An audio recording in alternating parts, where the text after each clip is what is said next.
வாழ்க்கை மெல்லினமா பல்லினமா பெண்மை சொல் நீயே. தேர்வலமோ தேர்வலமோ உண்மை ஊர்வலமோ ஊர்வலமோ வெற்றி சாதனையோ சாதனையோ எதிர்கொள்வாயே. வீரமோ ஒரு பாதி வீரமோ சரி பாதி தியாகமே உன் சாதி. காக்கி சட்டை கண்ணியமே பெண்ணியத்தின் புண்ணியமே வா. சூரியனின் சூரியனின் பெண்ணே பூக்களமோ போர்க்களமோ வாழ்க்கை மெல்லினமா பல்லினமா பெண்மை சொல் நீயே. தேர்வலமோ தேர்வலமோ உண்மை ஊர்வலமோ ஊர்வலமோ வெற்றி சாதனையோ சாதனையோ எதிர்கொள்வாயே.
சூரியனின் பெண்ணே பூக்களமோ போர்க்களமோ வாழ்க்கை மெல்லினமா பல்லினமா பெண்மை சொல் நீயே. தேர்வலமோ தேர்வலமோ உண்மை ஊர்வலமோ ஊர்வலமோ வெற்றி சாதனையோ சாதனையோ எதிர்கொள்வாயே. வீரமோ ஒரு பாதி வீரமோ சரி பாதி தியாகமே உன் சாதி. காக்கி சட்டை கண்ணியமே பெண்ணியத்தின் புண்ணியமே வா.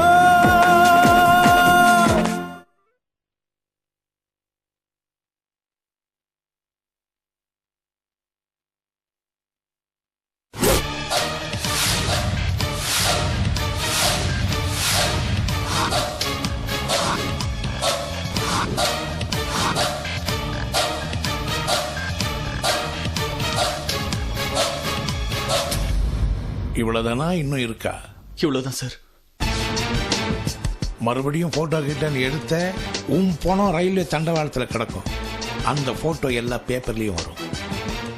இல்லைங்க, என்ன மன்னிச்சிருங்க. இதெல்லாம் தூக்கிட்டு போய் எல்லாத்தையும் எரிச்சு சாம்பல் ஆக்கணும். ஒரு எவிடன்ஸ் கூட கிடைக்க கூட தூக்கிட்டு போ. சரிங்க. ஏய் எடுங்கடா. சரிங்கண்ணா. அவனை விடு.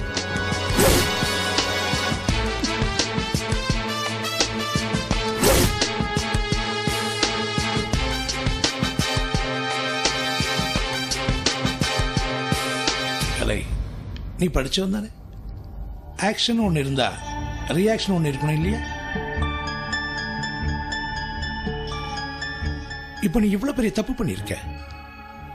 உனக்கு என்ன தண்டனை கொடுக்கலாம் நீயே சொல்லு. ஐயா, எங்க அப்பா அம்மாவுக்கு நான் ஒரே புள்ள. என்ன ஒண்ணும் பண்ணிடாதீங்க ஐயா. கரெக்ட். உன் அப்பா அம்மாக்காக நீ உயிரோடு இருக்கணும். ஆனா பண்ண தப்பு உனக்கு ஞாபகம் இருந்துகிட்டே இருக்கணும் இல்லையா? அப்பதானே மறுபடியும் தப்பு பண்ணாம இருப்ப. வேணாங்கய்யா, என்ன விட்டுருங்க ஐயா. இல்ல தம்பி, எனக்கு உழைச்சா கூலி கொடுக்கணும், தப்பு பண்ணா தண்டனை கொடுக்கணும். ஏய் மாடசாமி, ஐயா இங்க வா. இந்த பையன் 2 கட்டவர் இருக்குல்ல? ஆமாங்க ஐயா. அதை வச்சுக்கிட்டு அவன் சும்மா இருக்க மாட்டான். போட்டோ எடுப்பான், என்னெல்லாம் பண்ணுமோ எல்லா சிலிமிஷும் பண்ணுவான். இது 2ஐயும் வெட்டிடு போ. சரிங்க.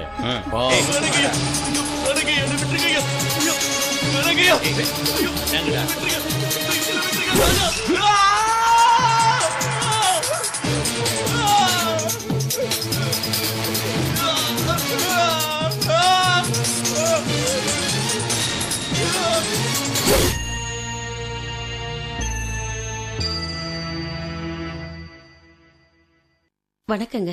வாங்க சார், உட்காருங்க.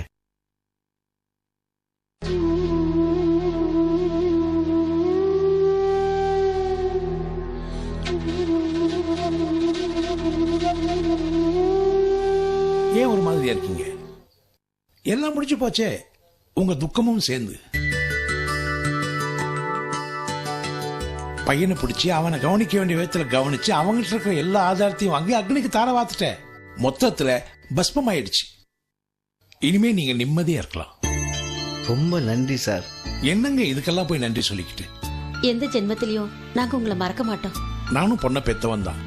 பெத்தவங்க வழி எனக்கு தெரியும். சரி, இதே என் பொண்ணுக்கு ஏற்பட்டிருந்தா என்ன இருக்கும்? அம்மா, மனுஷனுக்கு மனுஷன் உதவி பண்றேன்னா மனுஷன் ஜென்மமே வேஸ்டா போயிடும். ஓகே, அதெல்லாம் போட்டோம். எங்க உங்க பொண்ணு? ரூம்ல தான் இருக்கா. பித்து பிடிச்ச மாதிரி இருக்கா. கூப்பிடுங்க, அவகிட்ட 4 வார்த்தை பேசிட்டு போறேன்.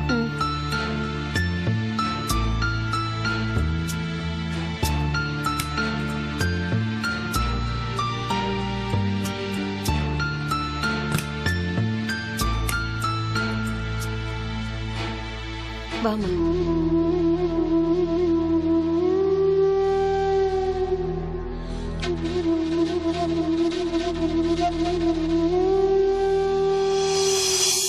என்னம்மா, கவலைப்படாது.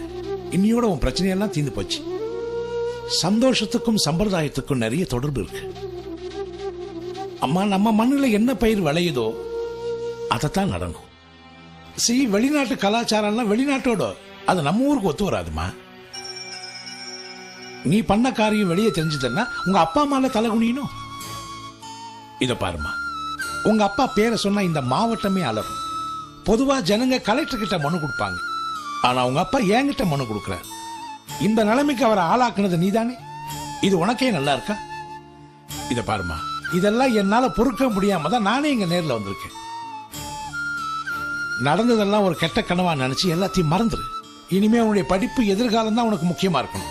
என்ன, புரியுதா? போமா. சரி அங்கிள். ஐயா, இத பாருங்க, நீங்க எல்லாம் படிச்சவங்க. உங்களுக்கு நான் அட்வைஸ் பண்றது அவ்வளவு நாகரிகமா இல்லை. இனிமே உங்க பொண்ணு வாழ்க்கை உங்க கையில தான் இருக்கு. இந்த பழசையே திருப்பி குத்தி குத்தி காட்டி அவ மனசை கெடுத்துறாதீங்க. பொண்ணுங்க வளர வளரதான் பேரண்ட்ஸுங்க கண் குத்தி பாம்பா அவளை பார்த்துக்கிட்டே இருக்கணும். அவ மனசை புரிஞ்சுக்குங்க. அவ நல்லது கேட்கறாளா கெட்டது கேட்கறாங்களா நீங்களும் அவளை கைட் பண்ணி கூட்டிட்டு போனோம். பொதுவாகவே இந்த அப்பா அம்மாருங்க வேலை வேலை பணம் பணம்னு அலையிறாங்க. அம்மா மாருங்க என்ன பண்றாங்க, வீடு குடும்பம் சொந்தம் இப்படியே அலைஞ்சிக்கிட்டு இருந்தா இங்கதான் பிரச்சனையே ஆரம்பமாகுது. நான் சொல்றேன்னு தப்பா எடுத்துக்கூடாது. இனிமே பொண்ணுனுடைய எதிர்காலங்கிறது உங்க கையில தான் இருக்கு. இனிமே அந்த பையனை பத்தி நீங்க கவலையே படாதீங்க. அவன் இந்த ஏரியா பக்கமே வர மாட்டான். அதை நான் பாத்துக்கிறேன். ஓகே, வரேன். இருந்து சாப்பிட்டு போலாமே. சாப்பிட்டுருவோம். உங்க பொண்ணு கல்யாணத்துக்கு வடை பாயசத்தோட சாப்பிட்டுருவோம். வரேன். நான் எவ்வளவு படிச்சிருந்தாலும் உங்க அனுபவ படிப்புக்கு முன்னாடி இதுதான் படிச்சவங்க பெருந்தன்மைங்கிறது. வரேன். வரம்மா.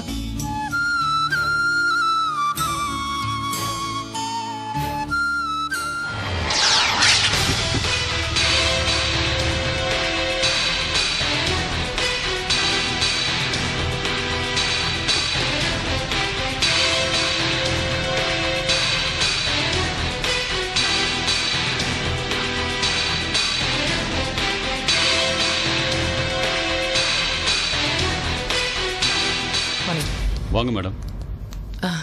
என்ன டாக்டர், எப்பவும் ஃபோன் பண்ண மாட்டீங்க? என்ன விஷயம்? அசிய டாக்டர் ஒரு பேஷண்ட்டுக்கு ட்ரீட்மெண்ட் கொடுத்துக்கிட்டு இருக்கேன். ஆனா அவரோட காயத்தை பார்த்தா எனக்கு சந்தேகமா இருக்கு. அதான் உங்களுக்கு ஃபோன் பண்ணேன். நீங்களே விசாரிச்சீங்கன்னா ரொம்ப நல்லா இருக்கும். மேலதான் இருக்காரு மேடம். அங்க இருக்கறா?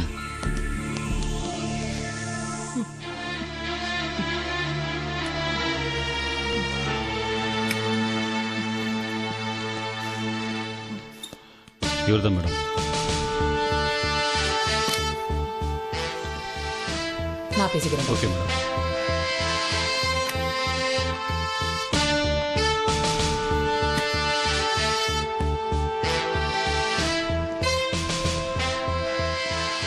தம்பி, உங்க பேர் என்ன? கலைக்குமார். கையில எப்படி காயம் பட்டுச்சு? மிஷின்ல கை விட்டுட்டேன். மிஷின்லயா? 2 கட்ட விரலையும் மிஷின்ல விட்டீங்களா? ஆமா. ஏய், போய் சொல்லாதீங்க. போனது ஏன் வரல, நான் ஏன் போய் சொல்லணும்? நீ வலிய மறைக்கிற மாதிரி தெரியலையே, ஏதோ உண்மையை மறைக்கிற மாதிரி தெரியுது. நான் எதையும் மறைக்கல. நீங்க எத்தனை தடவை கேட்டாலும் என் பதில் இதுதான். ஹலோ, சொல்லுங்க. ஓகே ஓகே, நான் மேடம் கிட்ட சொல்லிடுறேன். Excuse me madam. எஸ். இந்த கையில் கட்டு போட்டிருக்கானே, ஆமா. இவனை நெல்லையப்பனோட ஆட்கள் நேற்று கடத்திக்கிட்டு போனதான் இன்ஃபர்மேஷன் நமக்கு.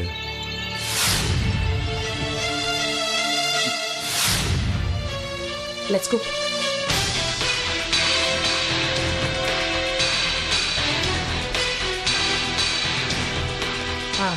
Mister Tamilselvan madam. நீங்க எங்கே இருங்க? Yes madam.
வா வா, என்னடா இன்னும் காணமே நினைச்சேன்.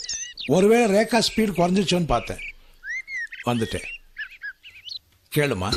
உங்களுக்கு நான் பல தடவை சொல்லியிருக்கேன், உங்களோட வேலையை மட்டும் பார்த்தா போதும், போலீஸ் வேலையை பார்க்க வேண்டாம். ஏன் மறுபடி தப்பு பண்றீங்க? கரெக்ட்மா. ஆனா அந்த பையன் கட்ட வரல, நான் தான் எடுத்தேன். அது போலீஸ் வேலை இல்லையே.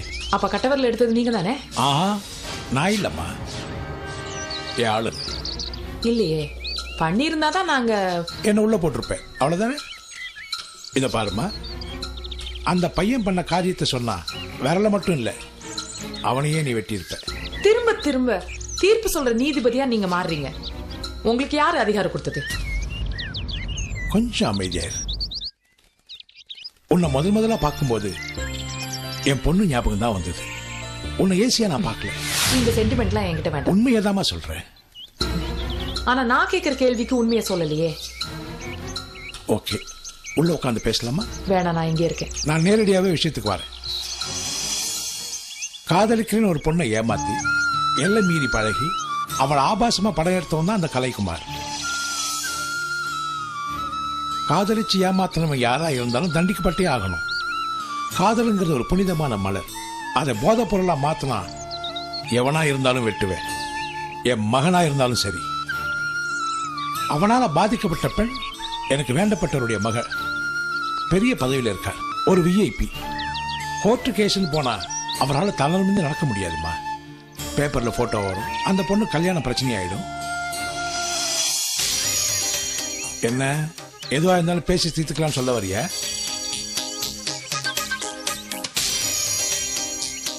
அவன் பண்ணதுக்கு தண்டனை வேணும், அதனாலதான் உடனே பனிஷ்மெண்ட் கொடுத்தேன். ஒரு பெண்ணை கெடுக்கிறதுக்காக காதலிக்கிற மாதிரி நடிக்கிறவனை என்னால மன்னிக்கவே முடியாது. இதுக்கு மேல சட்டப்படி ஆக்ஷன் எடுக்கணும்னா எடுத்துக்கோ. என் பசங்களை ஒண்ணா அரெஸ்ட் பண்ணிக்கோ. ஆனா அவங்க கோர்ட்ல வந்து ஏன் வெட்டினங்கிற உண்மையை சொல்லவே மாட்டாங்க. ஒரு பொண்ணோட வாழ்க்கைக்கு அவங்க கோர்ட்ல வந்து சமாதி கட்டவே மாட்டாங்க.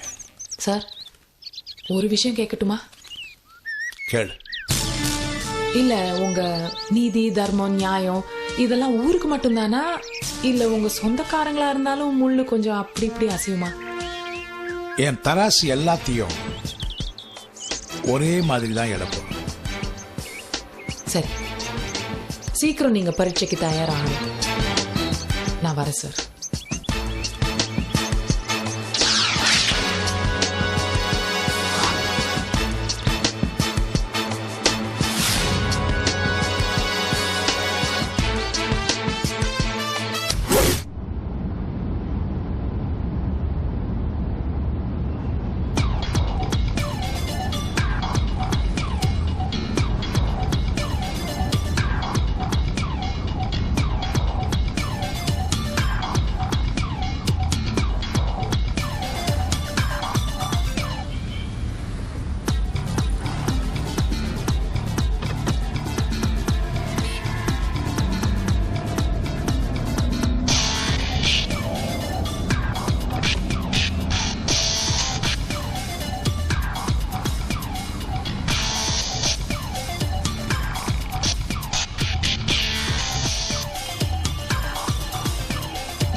Good morning ma'am. Mister Mathiyazhagan இல்ல? Yes madam.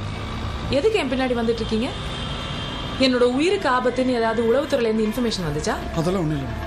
இல்ல ஏன் என் பின்னாடி வரீங்க? எதுக்கு ஃபாலோ பண்றீங்க? யாரை சொல்லி ஃபாலோ பண்றீங்க? பாவம், உங்களை நம்பி யார் இந்த வேலையை கொடுத்தாங்களோ அவங்களே ஏமாத்திட்டீங்க. ஒரு போலீஸ் ஆபீசரை எப்படி அவங்களுக்கு கண்டுபிடிக்க முடியாத முறையில ஃபாலோ பண்றதுங்கிறது உங்களுக்கு தெரியல இல்ல? இல்ல எப்படி வந்து நான் உங்களை கண்டுபிடிக்க மாட்டேன்னு நினைச்சீங்க? ஒண்ணு உங்களுக்கு உங்க மேல அசாத்திய நம்பிக்கை இருக்கணும், இல்ல எனக்கு இதை கண்டுபிடிக்கிற அளவுக்கு அறிவு இல்லைன்னு நினைச்சிட்டீங்களா? எப்படி? இங்க பாருங்க, ஸ்டாப் திஸ் நான்சென்ஸ். ஒழுங்கா உங்களோட டியூட்டியை பாருங்க சரிங்களா? இல்லைன்னா சட்டப்படி ஆபீஷியலா நான் என்ன நடவடிக்கை எடுக்கணுமோ அதை எடுக்க வேண்டி வரும். தெரிஞ்சா? பை தி வே, ஒழுங்கா எப்படி ஃபாலோ பண்றதுங்கிறத கத்துக்கணும். ஓகே, யூஸ்ஃபுல்லா இருக்கும்.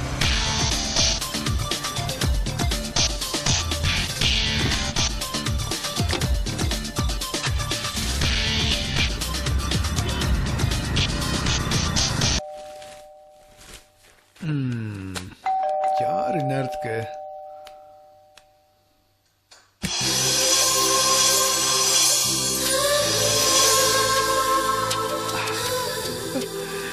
அட நீங்களா? அதிசயமா இருக்கு, ஆச்சரியமா இருக்கு, ஆனா சந்தோஷமா இருக்குங்க. உள்ள வாங்க. ஒரு நிமிஷம், வலது கால் எடுத்து வச்சு உள்ள வாங்க. என்ன பாக்குறீங்க? ஒரு ரிஹர்சல் இருக்கட்டும், வாங்க ப்ளீஸ் கம். உட்காருங்க. நீங்க வருவீங்கன்னு நான் எதிர்பார்த்தேன், ஆனா இவ்வளவு சீக்கிரம் வருவீங்கன்னு எதிர்பார்க்கல. என்ன சாப்பிடுறீங்க? ஒண்ணு வேண்டாம். என்னங்க முத நம்ம வீட்டுக்கு வந்திருக்கீங்க? ஒரு விஷயம் இருங்க. மிஸ்டர் ராம், உங்க அக்கா இருக்காங்களா? என்ன அக்கா கிட்ட நம்ம விஷயத்தை பத்தி பேசணுமா? அக்கா கிட்ட பேசணும், ஆனா நம்ம விஷயத்தை பத்தி இல்ல. என்ன பேசணும்? அவங்க டெல்லிக்கு போயிருக்காங்க.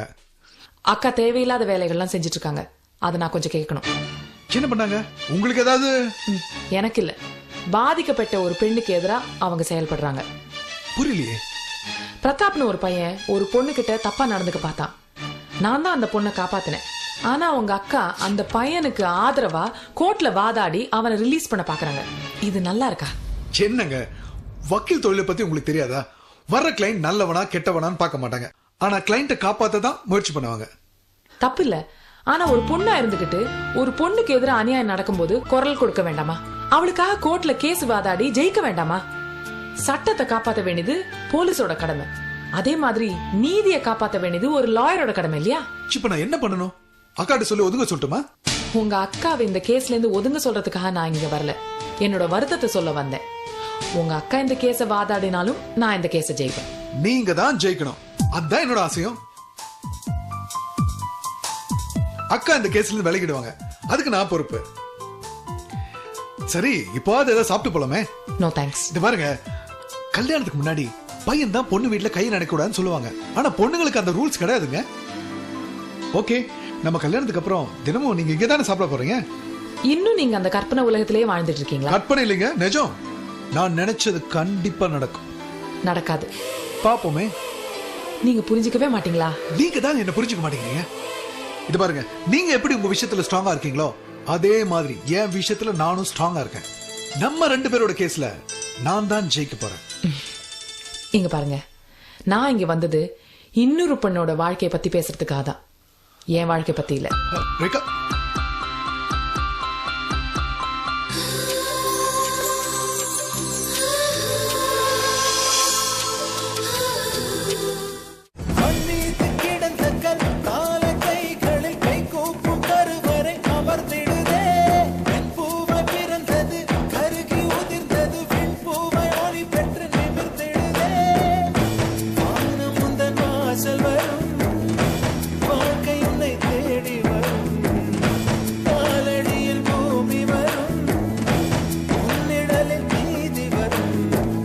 பலம் உடைத்திடும் பகை வரை ஜெயித்து